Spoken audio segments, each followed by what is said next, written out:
मेरे प्यारे बच्चों, मैं टिंकू राठौर, मैथ लेक्चरर, जी Saint Mary inter college Nawabganj, और मैं आप सभी का हमारे YouTube channel MCA group of school में स्वागत करता हूं। आज मैं आपके लिए एक नया टॉपिक लेके आया हूं, दो आव्यूह का जोड़, एडिशन ऑफ टू मैट्रिक्स। इसमें हम सीखेंगे कि दो आव्यूह को, दो मैट्रिक्स को कैसे करके जोड़ा जाता है और उनके रूल क्या होते हैं। आइए इसे समझते हैं। इसमें हमें क्या करना होगा बच्चों, सबसे पहले हम दो आव्यूह मान लेंगे। माना कैपिटल A बराबर 1, 2, 3, 4, 5, 6, 7, 8, 9, और दूसरा आव्यूह को ही मान ले रहे हैं बच्चों, B बराबर 2, 3, 4, 5, 0, 3, 1, 2, 3। इस तरीके से दो आव्यूह मान लिए। आव्यूह जो होता है वो अंग्रेजी वर्णमाला के बड़े अक्षरों से व्यक्त किया जाता है। तो इसे कैपिटल A बराबर मान लिया, इसे कैपिटल B बराबर मान लिया। लेकिन बच्चों इसमें हमें ध्यान रखना चाहिए कि दो आव्यूह तभी जुड़ पाएंगे जब ये समान कोटि के हों, या कह सकते हैं सेम ऑर्डर के हों, बराबर क्रम के हों। बच्चों क्रम, कोटि या ऑर्डर एक ही बात होती है। तो सबसे पहले हम सीखेंगे कि इस आव्यूह की कोटि क्या होती है, कैसे निकाली जाती है, क्रम कैसा। तो बच्चों अगर मैं बात करूं कि जो 1, 4, 7 जो है वो पहली पंक्ति के अवयव हैं, और 2, 5, 8 की मैं अगर बात करूं तो ये दूसरी पंक्ति के अवयव हैं। अगर 3, 6, 9 की बात करूं तो बच्चों ये तीसरी पंक्ति के अवयव हैं। ठीक है। अगर मैं बात करूं बच्चों 1, 2, 3 की बात करूं तो ये हमारे पास पहले स्तंभ के अवयव हैं, पहले कॉलम के अवयव हैं।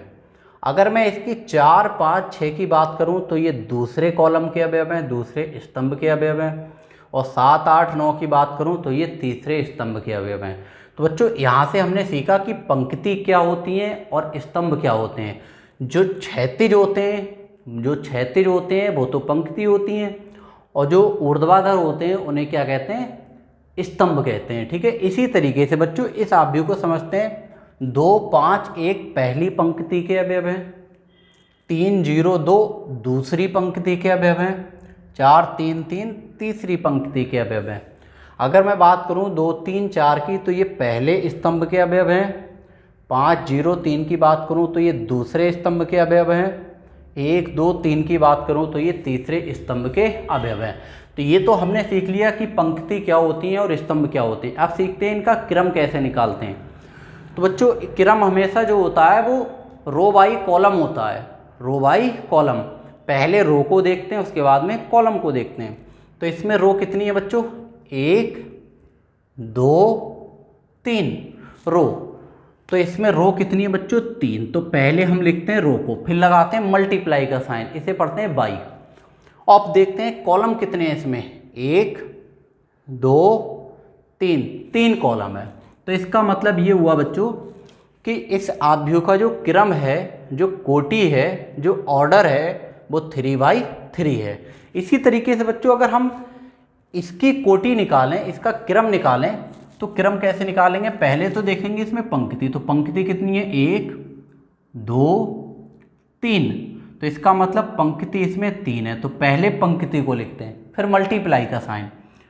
अब देखेंगे स्तंभ कितने हैं इसमें, 1, 2, 3, और 3 इसमें स्तंभ है। तो इसका मतलब ये हुआ बच्चों कि इसमें जो दूसरा आव्यूह उसका भी जो क्रम है, जो ऑर्डर है वो 3/3 है। ठीक है।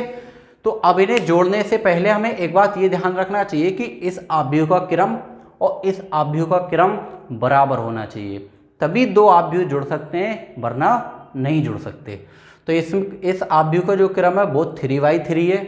इस आव्यूह का भी क्रम 3/3 है, मतलब जो क्रम है वो बराबर है, समान है, इसलिए ये दोनों आव्यूह जुड़ जाएंगे। कैसे जुड़ेंगे? अब जोड़ देंगे a प्लस बी। तो पहले a लिखा है तो a की जगह a का मान लगा दो। a का मान कितना है बच्चों हमारे पास? 1 2 3 और 4 5 6 7 8 9। तो ये तो बच्चों हमारे पास a का मान लगा दिया। अब प्लस का चिन्ह है तो प्लस लगा दो, प्लस। उसके बाद में b, तो b का मान कितना है हमारे पास? b का मान है 2 3 4 और ये 5 0 3 और ये 1 2 3, इस तरीके से। अब जोड़ते वक्त हमें इसमें ध्यान क्या देना चाहिए? हमें बच्चों ध्यान ये देना चाहिए कि दोनों आव्यूह के जो अवयव होते हैं वो संगत अवयव जोड़े जाते हैं। ये आव्यूह के अंदर जो ये लिखे हुए हैं 1 4 7 2 5 8 3 6 9, ये सब इसके अवयव हैं, एलिमेंट हैं। तो संगत अवयव का ये मतलब है कि यहाँ पर जो एक है वो पहली पंक्ति में है और पहले कॉलम में है। तो जो एक जो है उधर वाले आव्यूह से उसी से जुड़ पाएगा जो पहली पंक्ति में होगा और पहले ही स्तंभ में होगा। तो मतलब ये हुआ कि जो एक होगा, एक किससे जुड़ेगा? 2 से जुड़ेगा। 4 जो होगा वो 5 से जुड़ेगा। 7 जो होगा वो 1 से जुड़ेगा।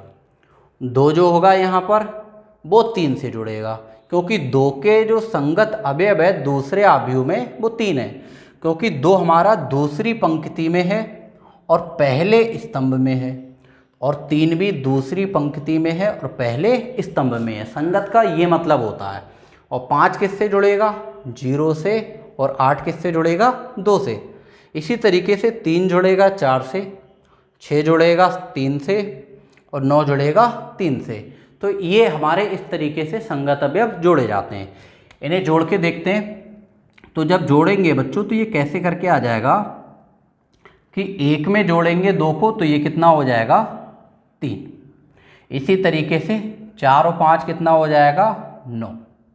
यहाँ एक बात और ध्यान रखना चाहिए, पहली पंक्ति पहले कॉलम का अवयव पहली पंक्ति पहले कॉलम से जुड़ेगा और रखा भी जाएगा जुड़ के पहली पंक्ति और पहले कॉलम में। ऐसे ही दूसरा अवयव इस पंक्ति का दूसरा अवयव इस पंक्ति के दूसरे अवयव से जुड़ेगा और इस पंक्ति में दूसरे स्थान पर ही रखा जाएगा जुड़ने के बाद में। तो 4 और 5 कितना हो जाएगा? 9 और 7 और 1 कितना हो जाएगा? 8। ठीक है। इसी तरीके से 2 और 3 कितना हो जाएगा? 5। और ये 5 में जोड़ोगे 0 तो कितना रहेगा? 5 ही रहेगा। ठीक है। इसी तरीके से 8 में जोड़ोगे कितना? 2 तो ये हो जाएगा 10। इसी तरीके से ये तीसरी पंक्ति में है 3 और पहले स्तंभ में है, और ये 4 है तीसरी पंक्ति में है पहले स्तंभ में है। तो 3 को जब 4 से जोड़ोगे तो कितना हो जाएगा? ये 7। इसी तरीके से 6 में 3 को जब जोड़ेंगे तो कितना हो जाएगा बच्चों? ये 9 हो जाएगा। और 9 और 3 जब जोड़ेंगे तो बच्चों यहाँ पर कितना हो जाएगा? 12 हो जाएगा। तो इस तरीके से बच्चों हमारे पास ये 2 आव्यूह का जोड़ निकल के आता है। मेरे प्यारे बच्चों, अगर आपको ये वीडियो पसंद आई हो तो प्लीज़ इसे लाइक करें, शेयर करें और हमारे YouTube channel MCA group of school को सब्सक्राइब करें। Thank you.